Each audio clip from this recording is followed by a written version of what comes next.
Olá, muito boa noite. Estamos começando mais um programa Cultura Debate. Hoje recebendo o chefe da unidade da Corsan de Montenegro, Lutero Fracasso.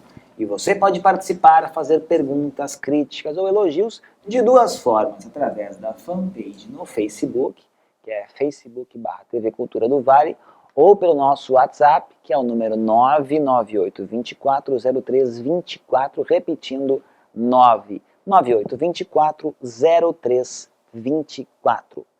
Muito boa noite, Lutero. Obrigado por ter aceito o nosso convite e participar aqui do programa. Boa noite, Leandro. Boa noite a todos. E eu que agradeço o convite e a oportunidade para a gente conversar aqui. Não deve ser uma tarefa muito fácil ser chefe da unidade da Corsan, uma vez que a água é um bem universal. Todos, dos mais pobres aos mais ricos, têm água nas suas casas, não é? E ninguém quer vazamento, ninguém quer problemas de abastecimento e aí recorrem sempre à Corsan. Leandro, de fato não é muito simples, sim, abastecer uma cidade do porte de Montenegro. Montenegro hoje tem 23 mil economias, né? E um solo bastante instável, onde as cargas com caminhões, enfim, qualquer carga passa no trecho, na rua, e com o impacto da carga acaba rompendo e tantas outras formas de rompimento. Então, de fato, não é muito fácil. São 23 mil pontos, digamos assim. Isso, 23 mil residências, 23 mil pontos. Está chegando, está passando dos 23, está 23.500, 23.600 pontos de ligação de água. Nós temos também, na cidade de Montenegro, em torno de 300 quilômetros de redes, 170 quilômetros de ramais, aquele que sai da tubulação da rua e vai até a residência do usuário, e tantas outras conexões, enfim, que tem enterrados pelo solo. Então, imagina a quantidade de metragem e para manter isso sem vazamentos é uma constante. É complicado e as equipes estão todo dia aí mantendo o sistema para poder atender a comunidade de Montenegro, como todas as outras comunidades do estado do Rio Grande do Sul, que a Corsan atende, manter com o abastecimento de um bem finito, essencial à vida, né, de todas as pessoas. Essencial, aliás, mantém a qualquer espécie de vida, né? Em especial ao ser humano. Tem uma relação direta. Claro. Falaste agora, por exemplo, de alguns itens que causam, né, problemas, como, por exemplo, o tráfego, né? Caminhões podem passar por cima do asfalto, enfim, isso pode causar problemas de tubulação. As redes antigas, as redes de muito tempo aqui em Montenegro, que é uma coisa que se fala, né? São canos, por vezes, de décadas que não foram substituídos. Esse é o maior problema que causa esses alagamentos, esses problemas de abastecimento em Montenegro, porque seguidamente, especialmente agora que nós tivemos um verão extremamente quente, né? Nós tivemos várias vezes reclamações, chegamos a conversar sobre isso, né? Sim. Olha, Leandro, nós temos a cidade de Montenegro, tão logo começou, foi construída, por óbvio, teve as suas estruturas de abastecimento, toda a sua infraestrutura começada juntamente com a cidade. Não é diferente a água. E naquela época, o que se tinha disponível para fazer as aduções de água, de fato, eram as tubulações de fibra de cimento. Não tinha outro tipo de tubulação, era fibra de cimento. Não tinha PVC? Não tinha PVC, não existia isso. E aí, no decorrer do tempo, passando os anos, foi se inovando e se chegou ao PVC, ao PAD, em outras tubulações mais adequadas, com mais resistência. Mas nós temos aqui em Montenegro, nós tínhamos há poucos anos atrás, 2012, quando nós firmamos o contrato de programa com o município, nós tínhamos em torno de 40 mil metros de rede de fibrocimento a serem substituídas. Uma quantidade bastante significativa. De todas as bitolas, tubulação de 250 milímetros, 300, 400, 60, 75, 85, 60, já comentei, e que foram substituídas. De lá para cá, nós já estamos hoje em torno de 8 mil metros só. Nós estamos atacando nesse ponto, que são as tubulações de fibrocimento, exatamente porque elas provocam mais vazamentos. São tubulações mais sensíveis, mais frágeis, com menos resistência, e que também com o tempo de uso já passou a vida útil um bocado, né? Então nós estamos atacando nisso. Por quê? Porque isso gera economia. Gestão, otimizar o recurso público. Nós, atacando a substituição de rede de fibrocimento, nós, por consequência, os vazamentos são bem menores, em menor quantidade, e o incômodo da comunidade, trânsito, Falta uma enfim. pequena parte ainda? Uma pequena parte. Nós temos ainda na região central, nós começamos pelas periferias e fomos fechando. Por quê? Porque o transtorno que isso causa, a exemplo, há poucos dias nós substituímos a Ramiro Barcelos, né? E embora nós tivéssemos toda uma estrutura por trás disso, um entendimento inclusive com o município que é muito parceiro, do momento que foi na época do carnaval, os horários para a gente fazer aquela obra, ainda assim, a divulgação prévia, tudo isso ainda nós tivemos um transtorno muito significativo. Então, restam agora mais na região central as tubulações de fio-cimento, e que nós pretendemos em pouco tempo eliminar. Foi por isso que aconteceu, por exemplo, o último grande vazamento que foi ali na Ramiro Barcelos, bem próximo ao café comercial, próximo à Corsã. Isso. Tivemos agora, um domingo à noite, cerca de 2 domingos atrás, né? Isso. Um grande vazamento. Foi também para essa rede antiga? Isso, pela rede antiga. Foi um vazamento que inundou, o pessoal estava nas redes sociais. Virou rio, né? Virou um rio. É uma quantia, é alta pressão, uma tubulação de 250 milímetros, vazão enorme, pressão. É uma tubulação que vem da estação de tratamento ali da Antártica, que todos conhecem ali. Isso. A estação de tratamento, e essa adutora vai até os reservatórios aqui no morro. É uma adutora que sai direto de levar e abastece o reservatório. Ela rompeu ali, fibrocimento. Mas aí, Leandro, essa rede, nós já temos 80% dela concluída, e nós tiramos ela da região central. Nós começamos lá pela estação de tratamento por óleo, quando chegou na igreja ali, fomos mais para fora do centro e saímos na pracinha dos rodoviários.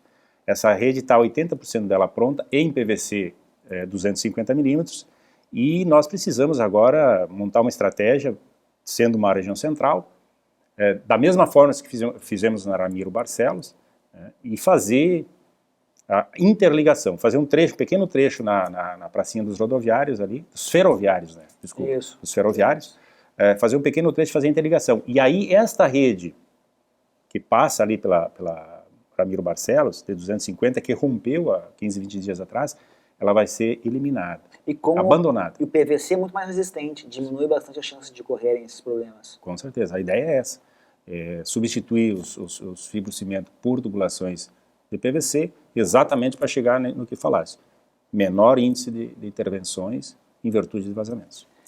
Priscila Matias, muito boa noite. A Priscila é o nosso meio de campo aqui com os telespectadores. Certo. Temos já perguntas, Pri, boa noite. Temos, boa noite, Leandro, boa noite, Lutero. Boa noite. O Lucas do bairro Centro, falando sobre essas questões da tubulação, pergunta: por que há tanto vazamento na rua Apolinário de Moraes e na rua Ramiro Barcelos? A Ramiro já foi explicado. A Ramiro Barcelos já foi explicado, né? Embora eu concordo, enfim, as reclamações que vêm e a do nosso telespectador, ela é legítima, isso a gente não pode negar. Transtorno é transtorno, seja ele qual for, e a gente tem que ter o reconhecimento disso. A Ramiro Barcelos já está dito, né? Nós, em pouco tempo, nós fizemos já um trecho dela, e aquele trecho que nós fizemos no Carnaval era da rede auxiliar, era de uma rede de 50 milímetros. E essa rede que rompe seguidamente na Ramiro Barcelos é essa que eu acabei de falar, que vai ser eliminada em poucos meses. Eu acredito que até a metade do ano nós consigamos eliminar essa rede e fazer a adução dela pelo trecho que já foi feito, que é o que eu comentei agora há pouco. Apolinário de Moraes. Apolinário de Moraes é uma rede de 300 milímetros, de grande porte e de alta pressão, a qual abastece 55, quase 60% da cidade, de alta pressão. Ela rompe seguidamente, porque ali é um trecho que passa mais cargas, por ser uma via mais aberta, enfim, de acesso à cidade, que chega pela faixa ali, e os rompimentos é em virtude disso. É uma rede de grande porte e de alta pressão. Nós estamos adequando, aprimorando, conforme vêm as tecnologias, nós estamos instalando. Então, nessa adutora da Apolinário, ela, infelizmente, ela não pode ser eliminada, porque é uma rede que abastece uma parte bastante significativa da cidade. Mas o que a Corsã está fazendo? Ela está trabalhando com a instalação de equipamentos na partida do motor, o qual vai tirar aquele golpe de partida e de parada quando falta energia elétrica. Quando tem uma parada, um pico de energia, nós temos, quando dá a partida do motor, instalando equipamentos para que a partida do motor seja de forma lenta até atingir os 3.750 RPMs, e quando para, ele parar gradativamente também. Então, a partir da instalação desses equipamentos, vai melhorar e muito. Agora, interrupções vai acontecer. Não tem jeito. Sempre algum lugar vai romper, porque é uma adutora, como eu já falei, de grande porte e de alta pressão. Tem mais perguntas? Sim, Lutério, a Francisca do bairro Santo Antônio comenta que na semana passada, algumas residências receberam água branca, com coloração branca. O que aconteceu e essa água ela era própria para consumo? Sim, a água é própria para consumo. Eu vou explicar o que ocorre nessas situações. E não é só no bairro Santo Antônio. Sempre que há uma intervenção, ou seja, um fechamento de um registro, num setor da cidade, em virtude de um vazamento, acontece um vazamento, o que você faz? Corre imediatamente para o local e fecha as tubulações, setoriza aquele canto. Isola. Isola, perfeito. Isola essa região para executar o serviço de manutenção e não deixar o resto da cidade sem água. A Corsan tem os pontos, os bairros setorizados, através de registros. Faz a manutenção, entra em funcionamento e faz o expurgo necessário para adequar a água ao consumo. Embora, por mais que a gente faça, que a Corsan, que os funcionários, os colegas, mais esforço que você tenha, no expurgo, no enxágue das tubulações, em alguns pontos pode ocorrer, assim mesmo, alguma turbidez na água. Esta água que chega na torneira esbranquiçada, ela não tem nada a ver, como muitos pensam, em excessos de produtos, alguma coisa desse sentido. O que é isso? É o ar que se acumula nas tubulações. Quando a água vem em alta pressão, formam-se microbolhas e fica a água esbranquiçada. Eu peço para esse usuário que faça um teste quando tem essa água branca. Pega na torneira e coloca num copo transparente e bota em cima e deixa parado. Questão de 2, 3 minutos, de baixo para cima ela começa a ficar normal, na coloração normal.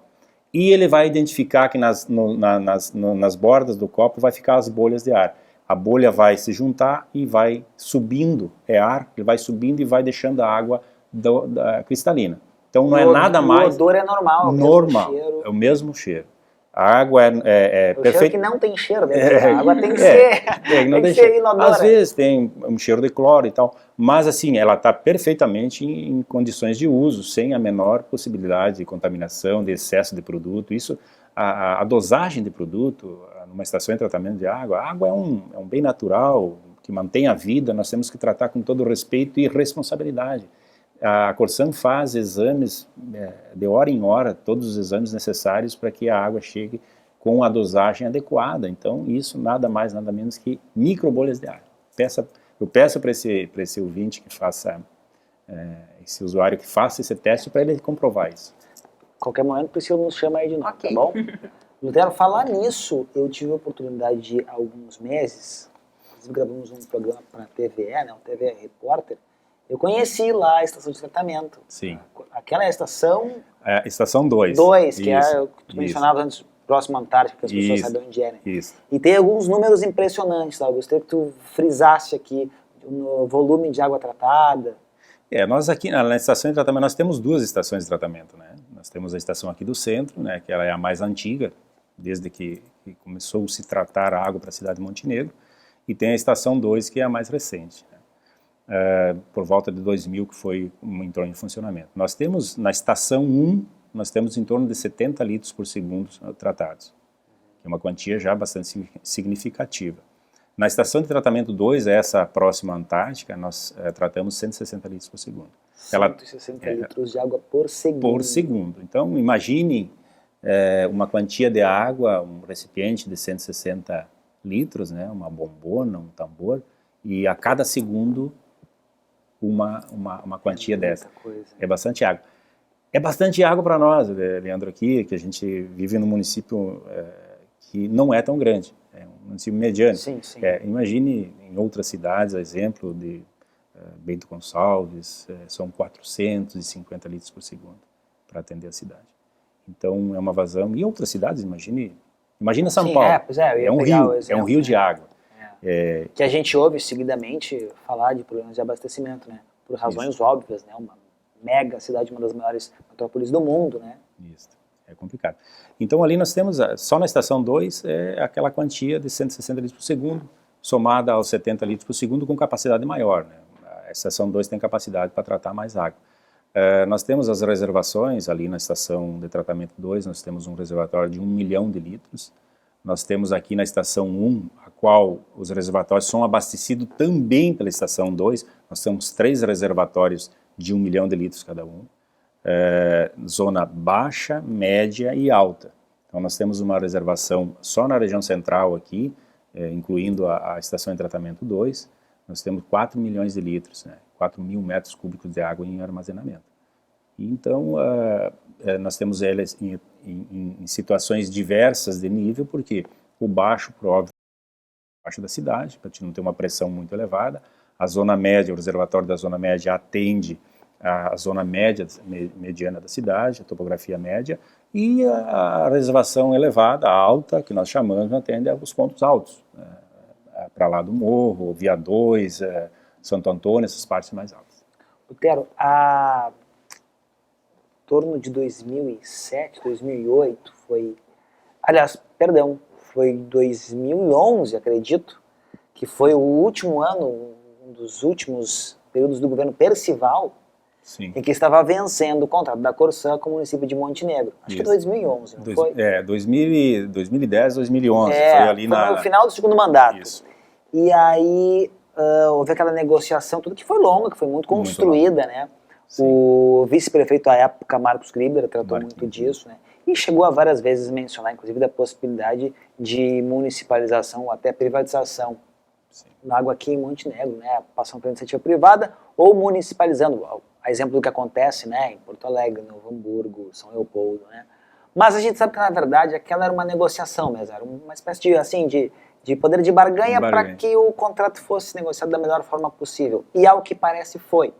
Mas um dos pontos principais dessa renegociação foi o tratamento do esgoto em Montenegro, né? Que, aliás, está de acordo com o que determina o próprio Estatuto das Cidades e o que deve ser feito no país inteiro, né? Já estamos atrasados com relação a isso, né? E sabemos muito claramente por quê. Faltam recursos. Qual é a perspectiva? Eu sei que recentemente o prefeito Aldana, inclusive, esteve reunido com a direção da Corsã em Porto Alegre, né? Buscando realmente o cumprimento do contrato e o início dessas obras. Leandro, assim, como todo... Não deve ser algo tão simples. Não é tão simples. Tratar esgoto, Leandro, a infraestrutura mais difícil e mais onerosa de uma cidade, certamente é o tratamento de esgoto local. O contrato entre Corsã e município foi firmado em 2012. 2012. Ali nós tínhamos... Foi pactuado, e aí falaste o vice-prefeito Marquinhos Glimer, ativo, e até por demais, ele construiu uma situação onde foi se pactuado um contrato muito interessante para o município. É um dos melhores contratos que nós temos no estado. E na época, foi um entendimento de todos, enfim, foi construído por várias mãos esse contrato, muito bem elaborado. E eu posso dizer assim que o único item do contrato de programa entre o município e Corsã aqui em Montenegro que está em termos atrasado é o esgotamento sanitário. Nós temos que considerar alguns pontos específicos importantes e que nós temos que discutir entre a comunidade. Nós existimos há 500 anos, passamos poluindo 500 anos. Né? As nossas gerações, enfim, as gerações passadas, vem poluindo há 500 anos. E o que se preocupava na época era atendimento, universalizar o abastecimento de água potável, porque as pessoas não tinham água nas torneiras. Né? As pessoas não tinham, e a água é extremamente importante, aliás, é fundamental para a sobrevivência do ser humano e de toda a espécie de vida. E foi se cuidando mais no sentido de universalizar o abastecimento de água. Bueno, está universal. Todos os municípios onde a Corsã atua é 100% abastecido com água potável. Encanada, como se dizia antigamente. Né? Tudo tubulada e chega nas residências. Chegou o seu momento, e eu acho que um pouco tardio, chegou o seu momento de se pensar em tratar o esgoto. Por isso, o pacto firmado entre Corsã e município, através do contrato de programa, de universalizar o tratamento de esgoto aqui em Montenegro. Voltando então, em 2012, na assinatura do contrato, nós tínhamos a economia, que nós temos que considerar isso sim, economia aquecida, e uma perspectiva de financiamento a fundo perdido, ou o que tínhamos era a fundo perdido, mas tinham outras formas de financiamento, vários órgãos financiadores disponíveis no mercado. Inclusive internacionais. Sim, inclusive internacionais, mas nós tínhamos o PAC, enfim, nós tínhamos perspectiva, pré-aprovado, 54 milhões através do PAC. Né? É o valor necessário, 54 milhões. Não, não, 54 milhões só para fazer a região central, a área central do município. Que significa em torno de 70% do esgoto produzido no município de Montenegro. Então nós tínhamos essa economia aquecida, uma perspectiva de 54 milhões para fazer em torno de 70% da região central, e com o passar do tempo a economia foi esfriando, nós estamos numa economia bastante diferente do que nós tínhamos e sem a perspectiva de esse recurso vir, de financiamentos. O que a Corsã fez? A Corsã não parou nisso. A Corsã tem um fundo de gestão através do município de Corsã, onde ela busca valores para manter o sistema das redes pluviais, enfim, e tem um outro fundo, o qual foi investido já em torno de 2 milhões para fazer projeto, topografias, desapropriações, processos de desapropriações, enfim, todo o processo, toda a parte burocrática que compete, que está no contrato de programa, que faz parte do processo depois para licitar, ele está pronto.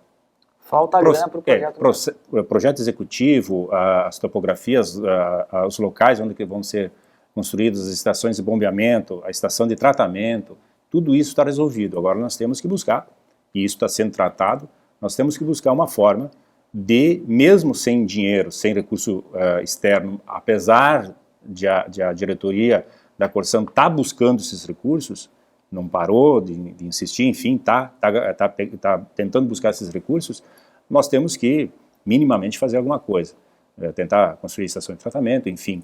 Isso tem que ser feito em outros municípios também, né? Sim, em outros municípios. Então, estamos falando aí de bilhões de reais, sim. Né? Nós estamos falando de Montenegro, né, Leandro, mas nós podemos tomar esse exemplo de Montenegro, todos os municípios do Brasil, não só do Rio Grande do Sul. Sim. Todos vivem a mesma coisa. Nós passamos, como disse no início, 500 anos poluindo, e agora nós temos que ter o entendimento de que urge a necessidade de nós tratarmos, de sanear o meio ambiente. Nós temos que fazer isso, sob pena de amanhã não conseguir. Mas só para fechar, tem algum prazo, a Corsã tem hoje, diante dessas dificuldades, um cronograma? Olha, nós pretendemos resolver isso e termos o tratamento a partir de, sei lá, 2020? Nós estamos montando inclusive em conjunto com o Ministério Público, nós estamos montando uma forma, uma ação de imediato para a Corsã fazer alguma coisa no município. Seja a estação de tratamento, que por óbvio deveria ser e vai ser a obra primeira, né? Para te tratar o esgoto tem que primeiro ter a estação de tratamento e depois, gradativamente, as redes coletoras. Então, está se tratando isso sim com o município, com o Ministério Público e Corsã, para achar uma forma de construir, de começar com recursos próprios, enfim, alguma coisa nesse sentido. Parado não dá a ficar, e esse é o entendimento da Corsã. Nós temos pactuado e, de alguma forma, vai se resolver. Intervalo, já voltamos com o programa Cultura Debate, hoje recebendo o chefe da unidade da Corsã aqui em Montenegro, Lutero Fracasso, e você pode fazer a sua pergunta pelo WhatsApp, que é o 998 24 03 24, nós já voltamos.